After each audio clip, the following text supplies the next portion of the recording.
જીવવાના વચનો આપ્યા હતા, વચન ભૂલીને તમે થયા હાલતા. સાથે જીવવાના વચનો આપ્યા હતા, વચન ભૂલીને તમે થયા હાલતા, વચન ભૂલીને તમે થયા હાલતા.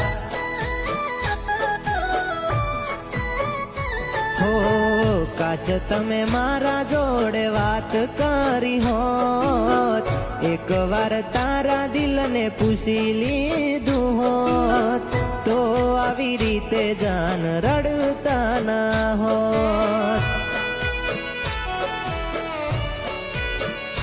હો તો આવી રીતે જીગુ જુદા ના થો.